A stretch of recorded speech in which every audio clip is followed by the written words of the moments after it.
Good morning.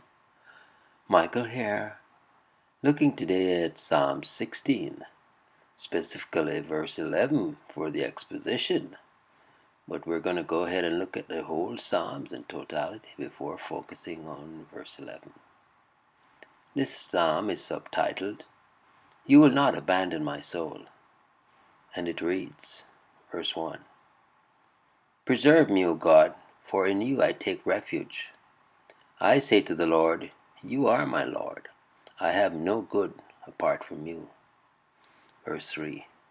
As for the saints in the land, they are the excellent ones, in whom is all my delight. Verse 4. The sorrows of those who run after another God shall multiply. Their drink offering of blood I will not pour out, or take their names on my lips. The Lord is my chosen portion and my cup. You hold my lot. The lines have fallen for me in pleasant places. Indeed, I have a beautiful inheritance. Verse 7. I bless the Lord who gives me counsel. In the night also my heart instructs me. Verse 8. I have set the Lord always before me. Because he's at my right hand, I shall not be shaken. 9. Therefore my heart is glad, and my whole being rejoices. My flesh also dwells secure. Verse 10.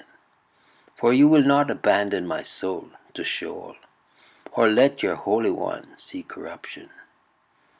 Verse 11. You make known to me the path of life. In your presence there is fullness of joy. At your right hand are pleasures forevermore. And so we look to the Treasure of David, as written by Charles Spurgeon, for the exposition on verse 11. Thou wilt show me the path of life. To Jesus first this way was shown, for he is the first begotten from the dead, the firstborn of every creature. He himself opened up the way through his own flesh, and then trod it as the forerunner of his own redeemed. The thought of being made the path of life to his people gladdened the soul of Jesus. In thy presence is fullness of joy. Christ, being raised from the dead, ascended into glory, to dwell in constant nearness to God, where joy is at its full forever. The foresight of this urged him onward in his glorious but grievous toil. To bring his chosen to eternal happiness was the high ambition which inspired him and made him wade through a sea of blood. O God, when a worldling's mirth has all expired, forever with Jesus may we dwell, at the right hand where there are pleasures forevermore. And meanwhile may we have an earnest by tasting thy love below. Trapp's note on the heavenly verse which closes the psalm is a sweet morsel which may serve for contemplation and yield a foretaste of our inheritance. He writes, Here is as much said as can be, but words are too weak to utter it.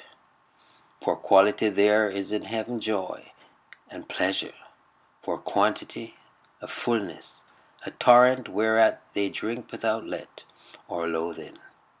For constancy, it is at God's right hand, who is stronger than all, neither can any take us out of his hand. It is a constant happiness without intermission, and for perpetuality it is forevermore. Heaven's joy are without measure, mixture, or end. Wow. Trust you enjoy the whole composite of exposition on Psalm 16. Michael here declaring yet again, Jesus is Lord. Until next time, be blessed.